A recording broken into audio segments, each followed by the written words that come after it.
오늘은 민동규 다니엘 신부님의 마음 레시피 저서 중에서 몇 가지를 낭독해 봅니다.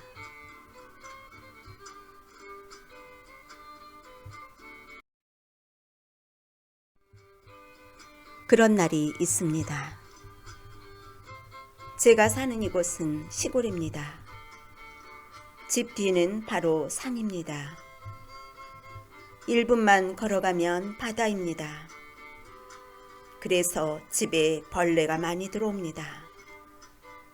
자주 출몰하는 벌레는 이런 종류입니다.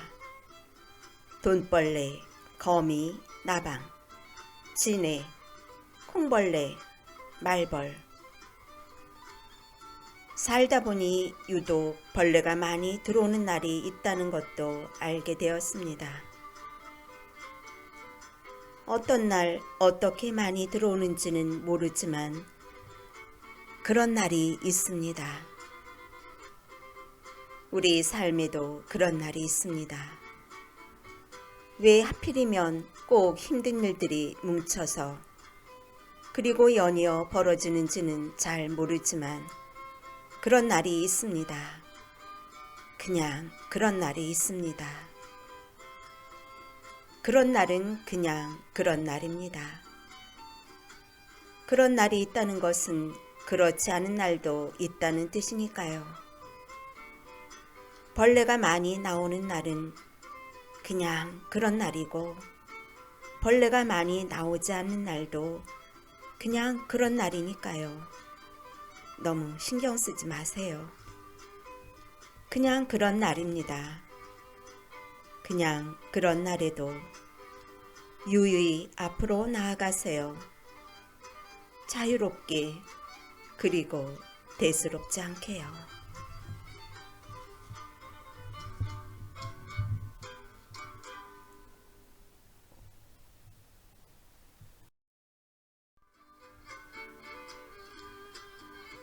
세상 살면서 우리가 하는 가장 쓸데없는 짓.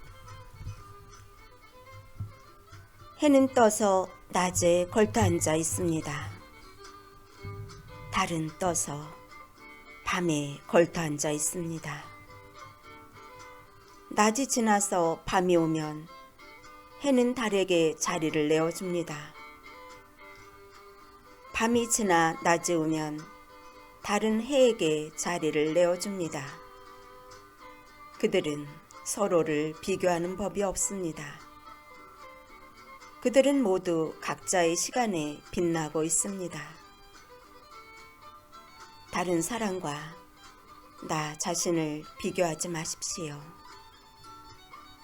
그것은 우리 스스로가 만드는 감옥이고 어둠이고 고통입니다. 세상 살면서 우리가 하는 가장 쓸데없는 짓, 그것은 바로 비교를 통해 나에게 좌절이라는 옷을 입히는 것입니다.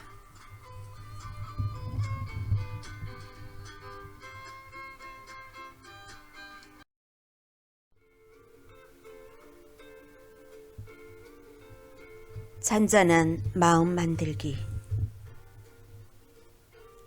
마음은 물과 같습니다.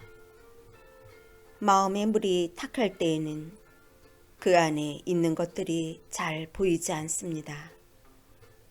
그러나 마음이 고요할 때는 모든 것이 투명하게 보입니다. 오히려 손에 닿을 것처럼 가까이 보이기도 합니다. 평상시 일상을 살아갈 때는 잔잔함을 유지하기 어렵습니다. 왜냐하면 너무 바쁜 일상을 살기도 하고 더욱이 많은 것을 생각하고 고민하기 때문입니다. 그러나 우리는 마음을 잔잔하게 만들 수 있는 시간을 자기 자신에게 내어줄 수 있어야 합니다. 그래야 지금 우리 마음속에 들어와 있는 것들과 함께 마음 바닥에 가라앉아 있는 오물도 발견할 수 있기 때문입니다. 마음의 잔잔함을 통해 우리는 몇 가지 작업을 할 수 있습니다. 우선 건져낼 것은 건져냅니다. 추한 마음과 더러운 마음을 건져냅니다. 그리고 닦아냅니다.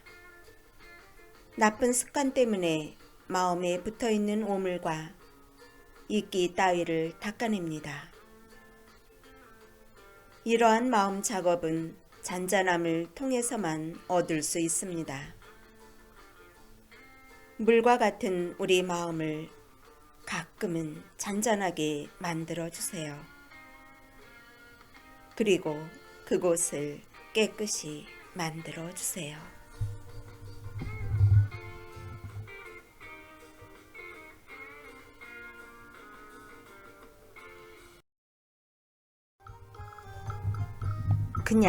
그냥 뿌듯합니다. 어느 여름이었습니다.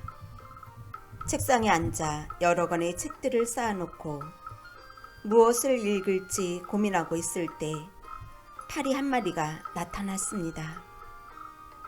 저는 조심스레 파리채를 들었습니다. 살금살금 파리 쪽으로 조준했습니다. 조금 더 가까이, 조금 더 가까이, 막 내려치려는 찰나 파리와 눈이 마주쳤습니다. 파리는 제게 빌고 있었습니다. 처음에는 두 손으로만 빌었는데 그것으로 부족하다고 생각했는지 뒤쪽 다리까지 동원해서 빌고 또 빌었습니다. 한참을 그 모습을 바라봤습니다. 그리고 결정했습니다. 살려주기로요. 창문을 열고 이리저리 파리를 몰아가며 창으로 나가도록 했습니다. 몇십 분을 했을까요? 드디어 파리는 창밖으로 날아갔습니다. 그 파리는 지금 어디서 잘 살고 있겠지요? 그냥 착한 일 한 것 같은 날입니다. 그냥 뿌듯한 날입니다.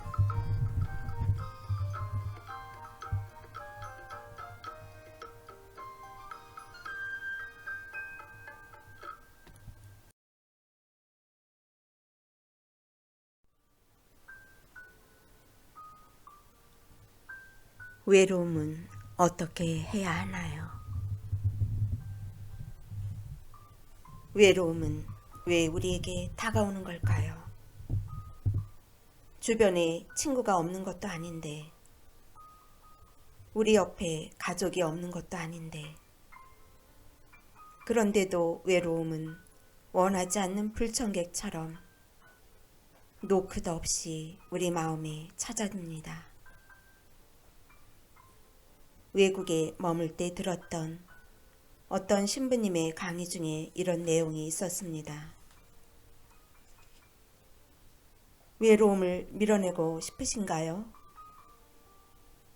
외로움을 떨쳐내고 싶으신가요? 아닙니다. 우리는 그렇게 할 수 없을 것입니다. 아무리 시도해도 외로움을 밀어내거나 떨쳐내는 것은 늘 실패할 것입니다.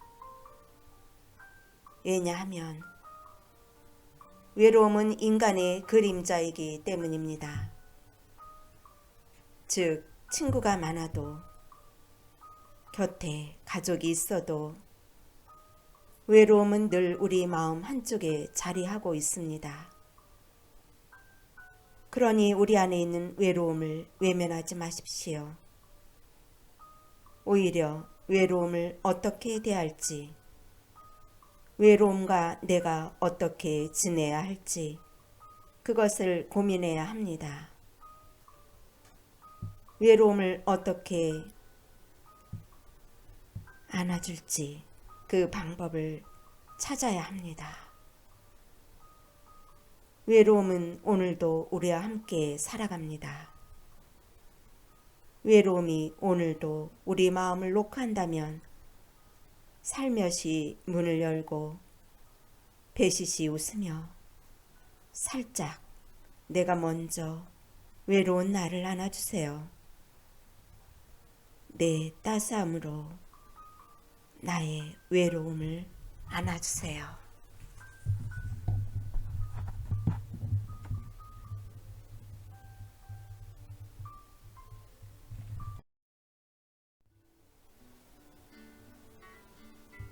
정상입니다. 제 일과 중 하나는 미사전에 고해성사를 드리는 것입니다. 코로나가 한창인 그날에도 저는 고해소에 앉아 있었습니다. 고해할 분이 오시면 고해 내용을 듣고 성사를 드리지만 그렇지 않고 혼자 앉아 있을 때는 책을 보거나 성경을 읽습니다. 그날은 성경을 읽고 있었습니다. 한참을 읽고 있는데 밖에서 계속 같은 말을 되풀이하는 소리가 들렸습니다. 그 말은 바로 정상입니다. 정상입니다. 정상입니다. 였습니다. 성당에 오신 분들이 발열 체크 기계 앞으로 다가오면 그 기계는 입장 승인을 선포하듯 말했습니다. 정상입니다. 라고.